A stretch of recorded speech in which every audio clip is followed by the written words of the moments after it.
honor, our collective honor, to welcome Michael Rubin from the American Enterprise Institute to talk to us about issues relating our freedom. Welcome, Michael. Thank you very much. Let me begin by saying... Recording in progress. Let me begin by saying Biafra exists. Biafra exists.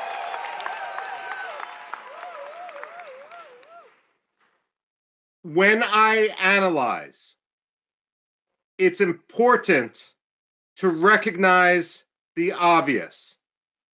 It's willful blindness to embrace some of the excuses which the West uses to avoid discussing the autonomy, the freedom, the liberty, and the independence of Biafra. It is not climate change, but deliberate murder. Climate change doesn't hire Fulani gangs to rape and murder in Biafra. The authorities in Abuja do. And we need to recognize that reality. Too often, the State Department, the European Union, the African Union defer to the powerful against the weak. But that's not how human rights work. When it comes to the abuses of the Nigerian government, they must be held to account. When Secretary of State Antony Blinken met with Muhammadu Buhari, the former president of Nigeria and a war criminal from the days of the first Biafra genocide, he took Nigeria off the State Department's religious freedom watch list. The United States and all other countries must calibrate our policies towards the reality of the way things are, rather than the way we wish things would be. The fact of the matter is, on any watch list for religious freedom, Nigeria should be on its blacklist. It should be its worst tier, because reality cannot be ignored, nor should human rights of all those in Biafra be swept under the bus. Frankly, if Nigeria spent as much energy hunting the perpetrators of violence against the Igbo as they do pressuring Finland to punish the free speech of Biafra's leaders, Nigeria would be a much better place. Unfortunately, rather than reform, rather than embrace liberty, rather than embrace self-determination, Nigeria seems to embrace transnational repression. And that is why all Biafra activists in Finland should be free. Now, a lot of people will look at Biafra and say, you know, we've never heard of Biafra. That reflects their ignorance and their ignorance of history, rather than the necessary reality.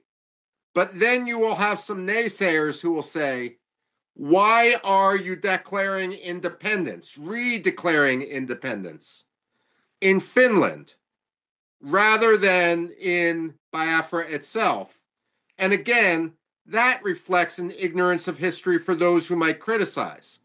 After all, Czechoslovakia declared its independence in Washington, D.C., right near where I sit now. And no one suggested that the Czechs and the Slovaks didn't deserve their freedom. The fact of the matter is, when one faces a lethal threat and lethal repression, you need to assert your freedom wherever you may be. but that doesn't forfeit your rights to your homeland. So, when it comes to Biafra, what I see is everything being done right.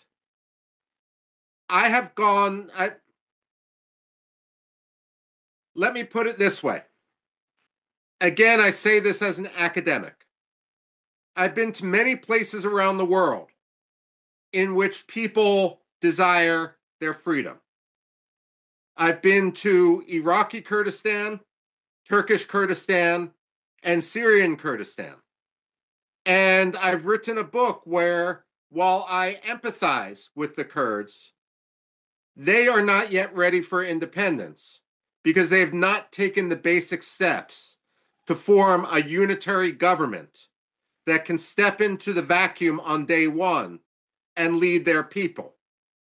That is something that the Biafrans have, a mistake the Biafrans have not made. What I see today with the organization of the Biafrans has been absolutely and completely admirable. You are not simply symbolically declaring independence. You are setting in motion a government which can take over all functions of the government. Now, some people may complain that Biafra now has its own army, and they may say that is a terrorist action. They are wrong. It is the job of any government to monopolize the use of force within its territory. The Nigerian army is the occupying army right now. Its job is not to monopolize the use of force within Biafra, because they have shown when they use force, they use it not for security, but to perpetrate insecurity. They use it to murder, they use it to rape, they use it to charter buses, to bring in militias, so that people, naive people, may believe that they have nothing to do with what is going on in the region. Now, I'm a historian by training, which means I get paid to predict the past. Also, speaking of pay, let me be clear. I am receiving nothing for my advocacy for Biafra. I have been offered nothing, I have demanded nothing, and I am receiving nothing. Nor would it even be legal for me to accept money from anyone. I am speaking only as an analyst and only as someone who wants to further liberty. Now, I ask as a historian, where has it worked to force the victims of genocide together with their perpetrators? Where in history has that ever worked? Aggressors must understand that if they turn to genocide, they will always lose. The fact of the matter is, Nigeria lost Biafra in 1967. They may have won the war temporarily, but they permanently lost Biafra. The decisions they made 57 years ago forfeited any rights they have to control, to occupy, to speak on behalf of the people of Biafra. Let me conclude by saying, as an analyst again, I don't think the United States will be the first country to recognize Biafra. But I pray that it won't be the third country either.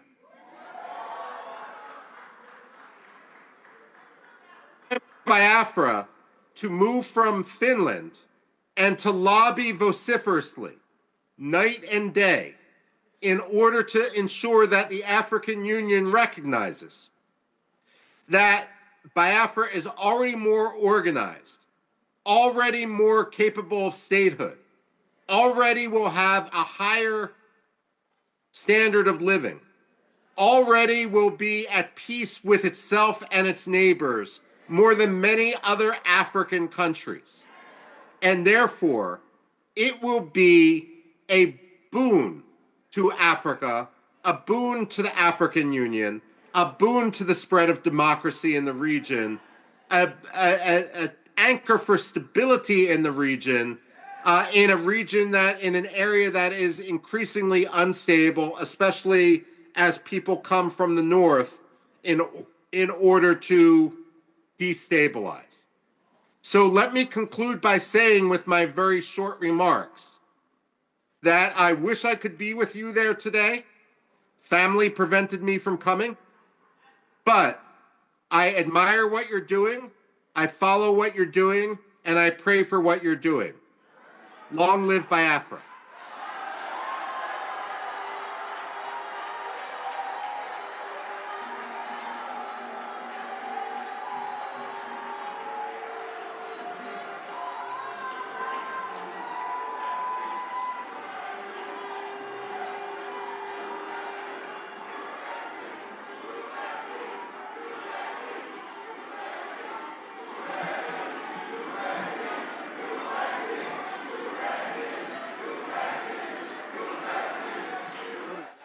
Eh? I think I'll be Guagazie. Yeah. It's okay, now. Okay. Would there be questions for Michael? Let me ask. Hey, Michael, thank you so much. Thank you. Thank you so much. I am sure that they are listening. I am sure that the West is listening. Michael, I am sure the White House is listening. So, Michael, are you open to take one or two questions? If not, yes, absolutely. Okay, thank you. So, does anyone have a serious question for Mr. Michael?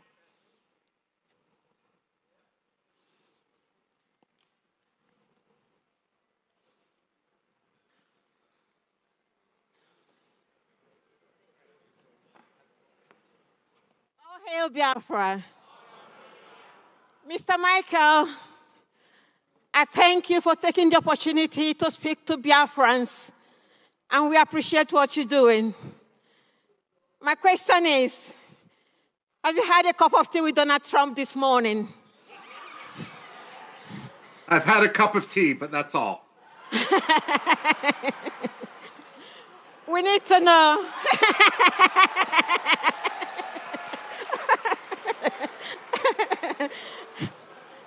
We need to know, with your own experience, what do you think Donald Trump will be saying at this moment? Let me put it this way. Personnel is policy. Donald Trump is the president, but what matters are those who will be staffing him at the Undersecretary of State for Africa level, at the National Security Council, and the Pentagon. That is who also in the Senate Foreign Relations Committee separately. That is who needs to be lobbied if the Biafrans are going to convince the United States. Quite frankly, American attention right now is on China, it's on Russia, it's on Israel. It behooves the Biafrans to make sure that Biafra gets the headlines for the right reasons. If I may, and this isn't an either or, the Somalilanders have been at this for years and have made tremendous strides. You can jump over much of the preliminary work they have done to make your case. And given the Biafran diaspora in the United States, given the talent, given how vocal they are going to be your ambassadors. And so I do think it is possible that the United States will eventually see the light. Frankly, I don't think it's possible to go backwards. No. But as Winston Churchill once said, the United States always does the right thing. They just try everything else first. It's important to get through that process much quicker. Thank you very much. Sorry, I didn't introduce myself. My name is Sister Dominica Oleune. I'm from Olo State. Thank you. Okay. Okay.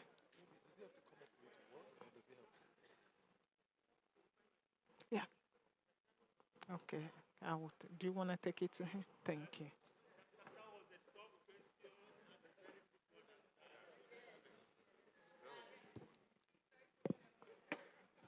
I'm Michael, sorry. one more I question. wanted to stay down because I thought I was very tall. But let me climb up here. I want to thank the Biafran government in exile for bringing Ambazonia team here today. This is a wonderful opportunity. My legs are shaking, and I want to say it's a pleasure to have met and listened to Mr. Mr. Michael. In fact, I don't just know, I'm pumping out. And I want to make him to understand that uh, Biafra and Ambazonia are seismic twins. I'm seeing him here. I was looking there. All right. Hello. Yeah, they are seismic twin. And I just want to ask you if you've also made some research on the genocide La République du Cameroon is emitting in Ambazonia with the scorched earth policy, burning of villages, amputation, burning of fathers and mothers in their houses. And if that is done, that would be a very, very great thing for me to take home today. And hail Biafra. Thank you very much. I am aware of the situation. I'm aware of the fighting between the Francophones and the Anglophones. I'm aware, based on the Cameroonian community in the United States, in Washington, D.C., who say and describe how much of a police state it is as soon as they land in the country, how they're afraid to go back.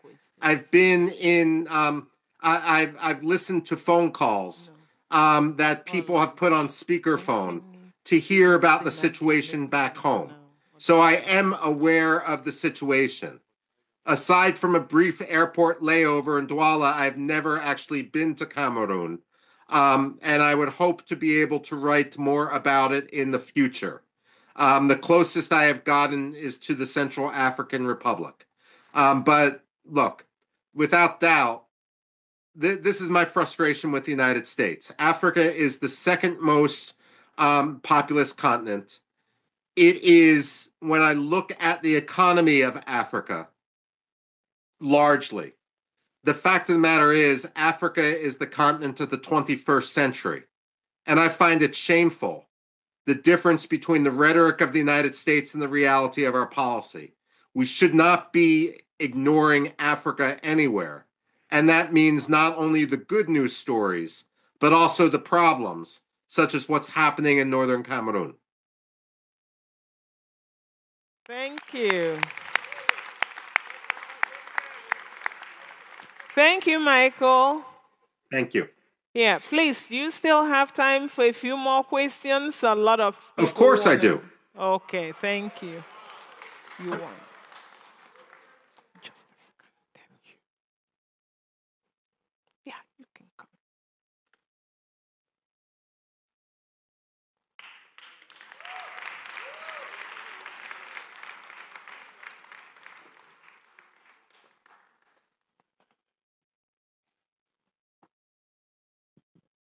Good day, Michael. Good day. How are you doing? Very good, thank you. My name is Dr. Ngozi Orobweze. I am the Chief of Staff to the United States of Biafra.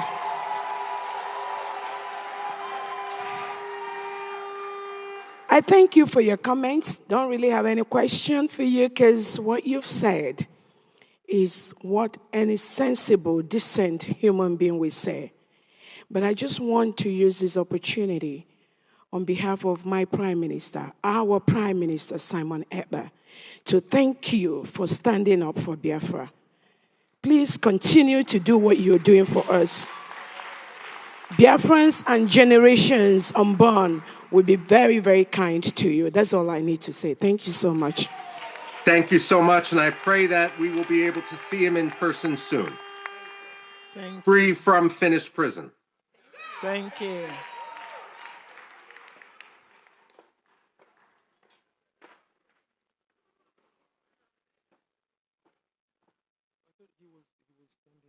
Who? Who? Oh, this one? Okay. So, Michael, we have a young man who wants to speak to you from the perspective of the youth of Biafra. Thank you. Hello, Michael. How are you doing today? Pretty good. Thank you so much. That's good. So my name is Chimuchem Anyomre. My family have brought me out here today to understand about this fight for Biafra and this freedom.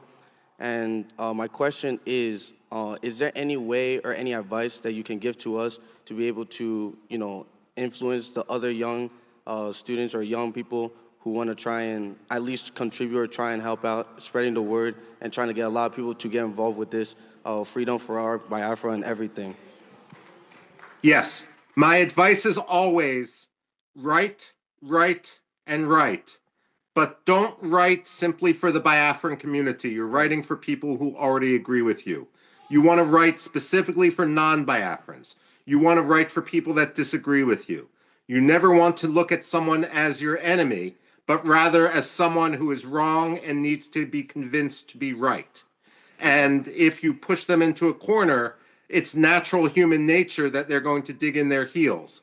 But if they are, if it's not a personalized discussion, but rather a discussion of facts, then they can save face when they switch sides and understand that freedom and liberty for Biafra matter. So write for university newspapers, write for school newspapers, write for local newspapers, and write for national news outlets.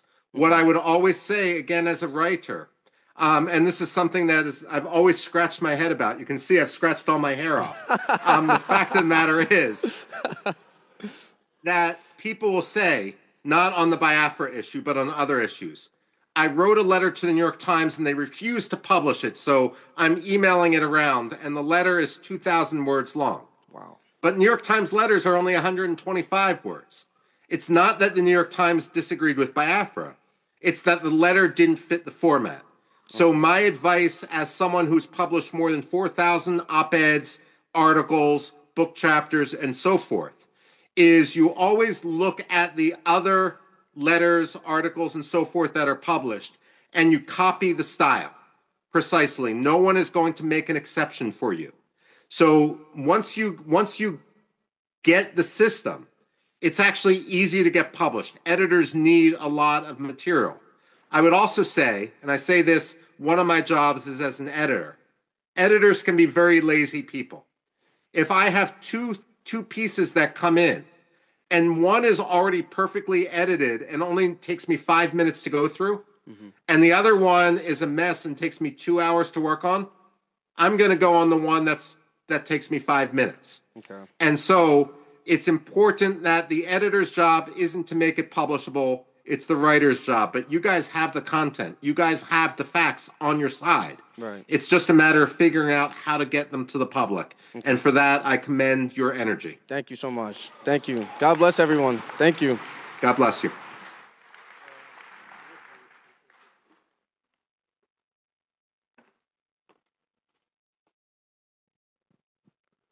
Thank you, Mr. Michael, for your support. My question is, why do you think the West, who always clamor for human rights, prefer to partner with these repressive regimes in Africa at the expense of human life? You know, it's a great question. And it's something that's frustrated me in other contexts. First of all, there's two types of it. Let me put it this way. When George Shultz was the United States Secretary of State under Ronald Reagan, whenever a new U.S. ambassador would be nominated to go to a different country, George Shultz always invited him into his office on the 7th floor of the State Department, and he had a big globe there. And he would tell the ambassador nominee, show me your country. And God forbid if that ambassador pointed to Gabon or Senegal or Somalia or Kenya, George Shultz would say, no, never forget that your country is the United States of America. The point of this is that some ambassadors believe that they are successful if they have good relations with the country to which they are sent. But that's not the job of the ambassador to be liked by the president, the prime minister, or the dictator. It's the job of the president to advocate for United States national interests. And I would argue that United States national interests are at their strongest when they are backed by liberty and moral clarity.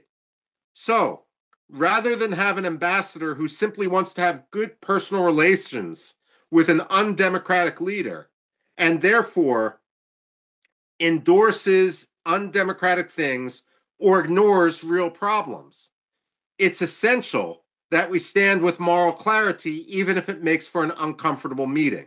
This is why personally, and I wrote about it at the time, I was so disappointed when Secretary of State Antony Blinken, a man who based his legitimacy at his Senate confirmation on the fact that his father-in-law was a Holocaust survivor, when he ignored and took, when he sat with Muhammadu Buhari and when he took Nigeria off the religious freedom watch list. You know, politicians and diplomats don't like to be criticized. And when you see such hypocrisy, if you write about it, and I'm going to the previous question now, that is something which they will notice. They may not want to admit that they are making a mistake, but they will read the criticism and hopefully not make the same mistake twice. So part of the problem is the culture of the American State Department and frankly, the British Foreign Office and so forth. But part of the problem is that the Biafrans need their voice to be amplified far beyond the borders of Biafra and far beyond the confines of the communities within the diaspora. Thank you, Michael. No. Last question.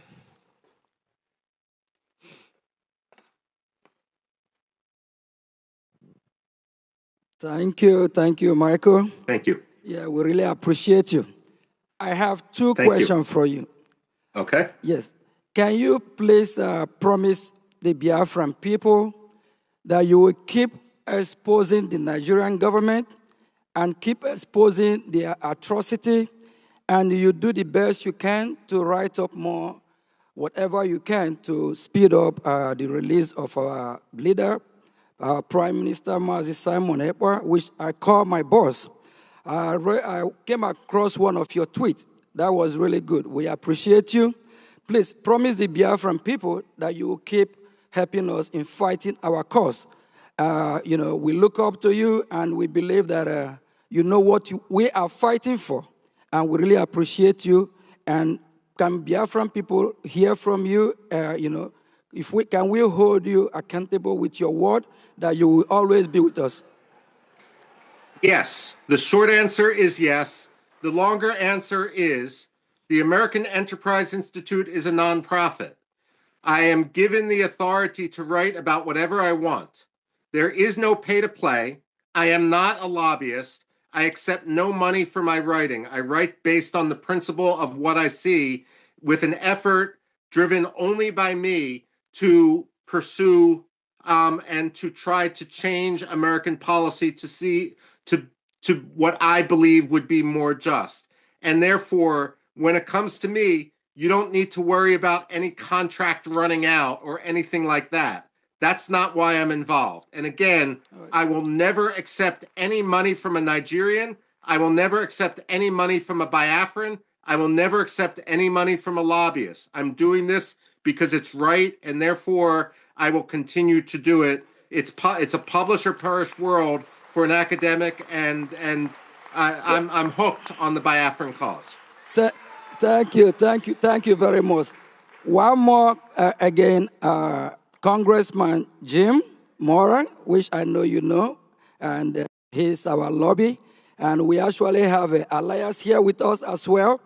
Can you as well promise Biafrans that you will work closely, I know, with your, what you're doing, and Congressman Moran and alliance, they'll be doing a good job, that you work closely with them as well to bring justice for Biafran people. Thank you. If I may just say, I've testified in Congress before Jim Moran when he was in Congress. And the congressman and I disagree on everything. It wasn't a pleasant hearing for me, and it may not have been a pleasant hearing for him. But you know, sometimes principle unites. And whatever disagreements we may have on other issues, they don't extend to Biafra. And it's a pleasure to work with allies wherever one can find them, on any side of the aisle. Biafra should not be a partisan cause in the United States. It should be a cause of principle, and therefore I know that we will continue to work towards a common goal when it comes to justice and freedom and liberty for Biafra. I commend Jim Moran for what he's been doing because partisanship doesn't come into play with it. Thank you very much.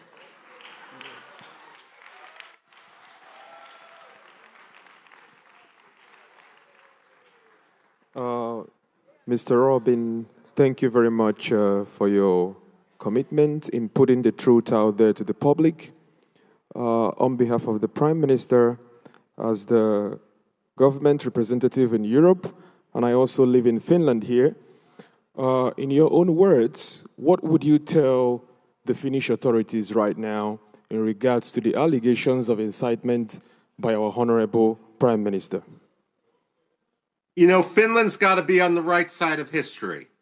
Finland especially should live up to its status, its claim as being the freest country on earth. That's what Freedom House ranked it as. And right now they're endangering their status. I should note that this isn't just a Nigeria-Finland issue. When there was an argument, when there was an effort for Finland and Sweden to join NATO, Turkey tried to blackmail both, but mostly Sweden, in order to betray Kurds, and Kurdish dissidents and Kurdish free speech in Sweden, in order to get Recep Tayyip Erdogan to drop his objection to Sweden's accession to NATO. And in the end, Sweden betrayed its principles, and Recep Tayyip Erdogan, while he allowed Sweden in NATO, gratuitously humiliated Sweden. Finland should not allow itself to be gratuitously humiliated by a country that violates religious freedom, by a country that violates democracy, by a country that has been guilty of genocide. Finland must be better, and they must recognize that they should not be an arm of transnational repression.